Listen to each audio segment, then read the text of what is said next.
Hello traders. So it's time again for another compilation video of my covers of the day from my TikTok videos. I gather them all here in one place and put this out every Monday so you can see parts of my collection and some exciting covers that we've had come out.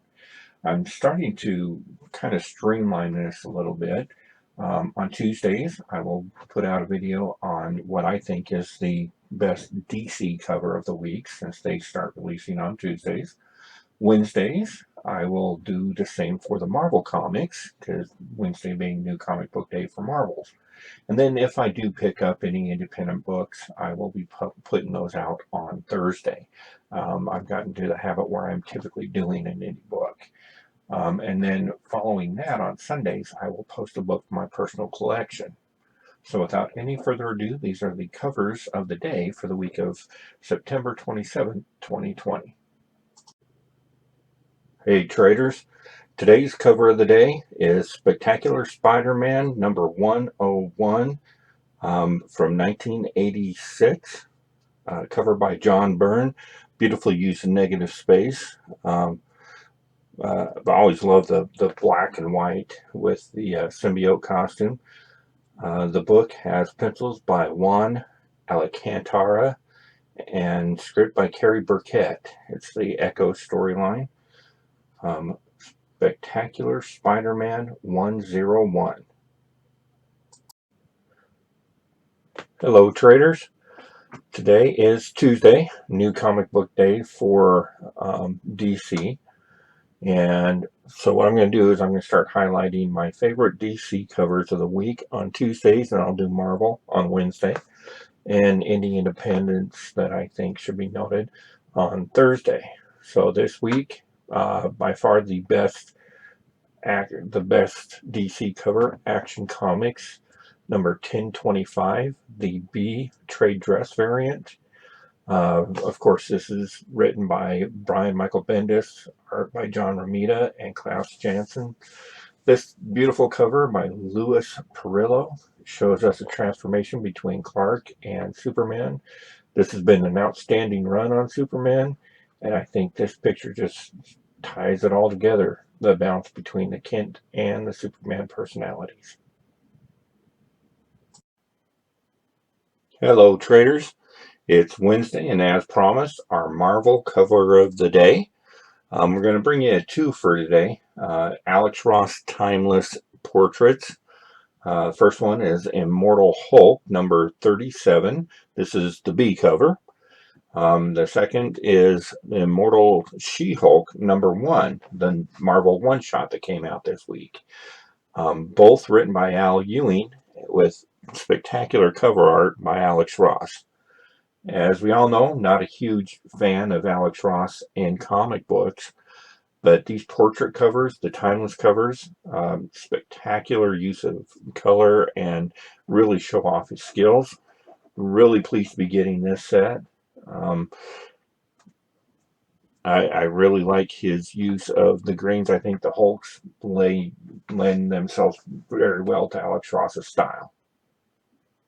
Traders, today is Thursday, and our cover of the day for Independence. A couple books I picked up this week through the Comic Tom 101 Mystery Mail Call boxes. This is Teenage Mutant Ninja Turtles number 109, art by John Boy Myers. They are exclusive to the Comic Tom Mystery Mail Call boxes. The full color version had a print run of 1750 with 700 copies of the black and white sketch variant.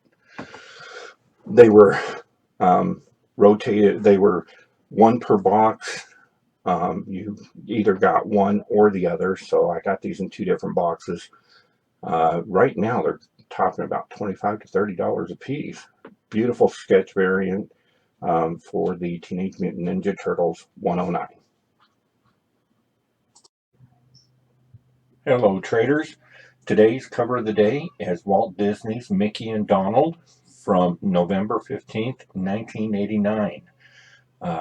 Cover pencils and inks by Russell Schroeder.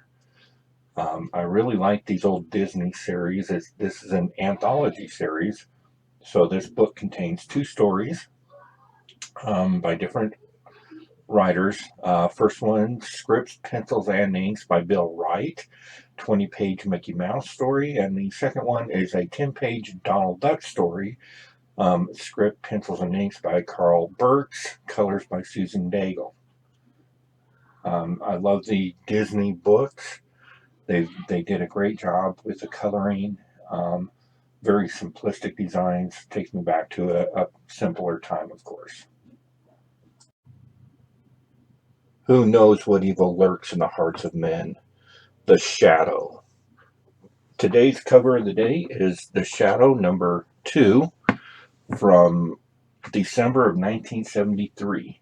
The Shadow is a classic noir hero character created in the 1930s for serial novelizations, and then brought into the forefront of comics by DC Comics in 1972. This particular book was written by the great Denny O'Neil and timeless art by Michael Kaluta. Kaluta is a contemporary of Stephen Hickman. They were good friends, went to school together, and his style really gave that noir feeling to a character in a time when that just wasn't a big thing. So, The Shadow number 2. Hello, traders. Today's cover of the day is Conan the Barbarian number 78 from 1970. This is a cover by John Buscema, a reprint from Savage Sword of Conan number 1, Curse of the Undead Man. Script by Roy Thomas, pencils by John Buscema, and inks by Pablo Marcos. This story does include Red Sonja, and is taken directly from the story Mistress of Death by Robert E. Howard. I like the line work and the coloring on this. It calls back to me that 1970s Conan feel.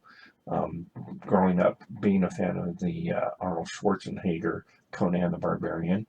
An interesting side note, there is an ad in this book with Arnold Schwarzenegger as he appears in a Joe Weider ad. So Conan the Barbarian, 1970, number 78.